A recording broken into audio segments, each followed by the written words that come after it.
The All Blacks are entering the biggest challenge of their new era with growing confidence, and according to former New Zealand number 8 Murray Mexted, there is already one major difference between the team under Dave Rennie and the side that struggled for fluency under Scott Robertson. That difference is the ability to move the ball with greater speed, skill, and purpose, even when the pressure is at its highest. With the All Blacks preparing for a 4-test series against the Springboks, beginning next week, the timing of that development could hardly be more important. Rennie has only recently taken charge, but his influence is already being noticed, and Mexted believes the new head coach has restored something that had previously been missing from the All Blacks attack. The former New Zealand international argues that the team is once again showing the ability to shift the point of contact, involve almost every player in the attacking movement, and maintain high skill levels when the opposition is closing in. It is a philosophy that Rennie has developed throughout his coaching career, and one that appears to be having an immediate impact in New Zealand. The change is particularly significant because the All Blacks struggled to find their rhythm after the 2023 Rugby World Cup.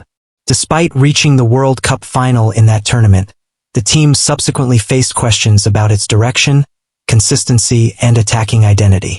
New Zealand Rugby became increasingly concerned about the trajectory of the national team heading towards the next global tournament, and eventually Scott Robertson was replaced by Dave Rennie. The arrival of Rennie represented a clear attempt to rebuild confidence and restore attacking ambition.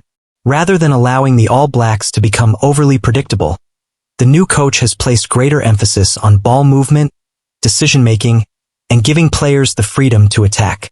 According to Mexted, the results are already visible. He believes the All Blacks are demonstrating skills under genuine pressure that cannot simply be produced by running drills at training. The important test comes when defenders are moving at full speed, when time and space disappear, and when players must make decisions instinctively. That is where Mexted believes Rennie's influence is becoming obvious. Even during the second half against the Sharks, when the match became more demanding, the former All Blacks number 8 saw evidence of the skills and attacking habits that the new coach wants to develop. For Mexted, this is not a surprise because he knows that Rennie has always valued ball movement and player involvement. He pointed specifically to Rennie's work at academy level, where the coach learned how important it is to develop every player rather than allowing certain positions to become disconnected from the game. The philosophy is straightforward. If 15 players are traveling from different parts of the world to join a rugby academy, every one of them needs opportunities to handle the ball. If the ball only reaches the fly half and inside backs while outside players spend long periods waiting for involvement, coaches cannot properly assess their abilities or help them improve. That means the entire team needs to learn how to move the ball, create space, and involve everyone. This philosophy could now become one of the defining characteristics of the All Blacks under Rennie. The significance becomes even greater when considering the teams New Zealand will face in the coming weeks. The Springboks are not simply another opponent. They are the back-to-back Rugby World Cup champions, one of the most physically dominant sides in international rugby, and a team coached by Rassie Erasmus, whose tactical preparation has become legendary. South Africa have built their success around physicality, defensive pressure, set-piece strength, tactical kicking, and extraordinary squad depth. But there is an interesting question developing ahead of the greatest rivalry series. Will the Springboks attempt to match the All Blacks in an attacking contest, or will they continue playing the style that has delivered them so much success? Mexted believes the answer is obvious. He expects South Africa to stick with their own identity rather than being drawn into a purely attacking battle with New Zealand. That could create one of the most fascinating tactical contests of the entire series. The All Blacks may want to move the ball quickly, attack from different areas, and use their high skill level to stretch the Springboks' defense. South Africa, however, are unlikely to abandon the principles that have made them so successful. Erasmus understands that trying to defeat New Zealand at their own game could be dangerous. Instead, the Springboks are likely to combine their physical approach with carefully selected moments of attack, using their forwards to create momentum before unleashing dangerous backs such as Cheslin Kolbe, Jordie Barrett, Keenan Moody, and other attacking weapons. The battle between these two philosophies could ultimately decide the series. On one side, there is the traditional All Blacks ability to keep the ball alive, move defenders around, and create opportunities through individual skill and collective movement. On the other, there is the Springboks' ability to slow opponents down, dominate collisions, control territory, and force mistakes through relentless pressure. What makes the situation even more interesting is that Mexted believes the All Blacks may now have an advantage even over traditionally creative nations such as France and Australia. He suggested that the three best teams in the world when it comes to moving the ball are currently the All Blacks, France, and Australia, but he believes New Zealand may now possess a genuine point of difference because of how consistently every player is becoming involved. That is a significant statement considering the attacking reputation of the French. France have long been admired for their ability to keep the ball alive, create unexpected attacking angles, and use individual skill to break defensive structures. Australia, meanwhile, have historically produced some of the world's most exciting running rugby. Yet Mexted believes the current All Blacks can compete with or even surpass those nations in this particular area.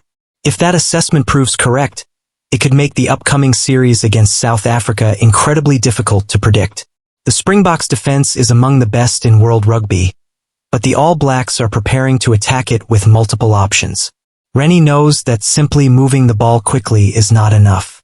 Players must be able to make correct decisions under pressure, identify weaknesses, and execute skills while defenders are closing space. That is why the development of these attacking habits could be so important.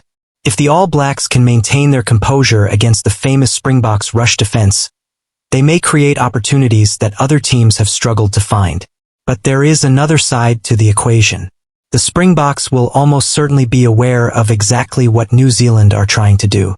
Erasmus and his coaching staff will spend countless hours studying the All Blacks' attacking patterns, looking for ways to disrupt their rhythm before it becomes dangerous. The objective will not necessarily be to stop every attacking movement. Instead, South Africa will look to force New Zealand into difficult decisions, close their space, win collisions, and turn attacking opportunities into territorial pressure. That means the first 20 minutes of each test could be crucial. If the All Blacks are allowed to establish their preferred tempo, the Springboks could find themselves defending for long periods. But if South Africa can dominate the physical battle early, slow the game down, and force New Zealand into a more conservative approach, Rennie's attacking philosophy will face its toughest examination. There is also a psychological dimension to the contest.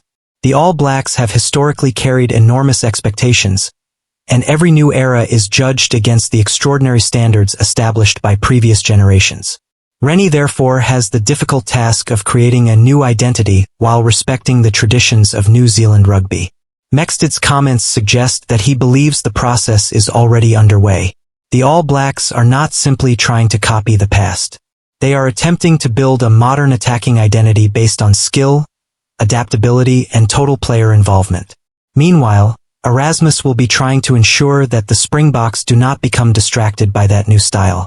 South Africa have their own strengths, and their greatest advantage may be their refusal to abandon them. That sets up a fascinating battle between innovation and proven championship rugby. The All Blacks want to prove that their renewed attacking style can survive against the world's most physically imposing defense, while the Springboks want to show that their established formula remains the most reliable way to win major test matches. Ultimately, the greatest rivalry may come down to which team can force the other to play outside its comfort zone.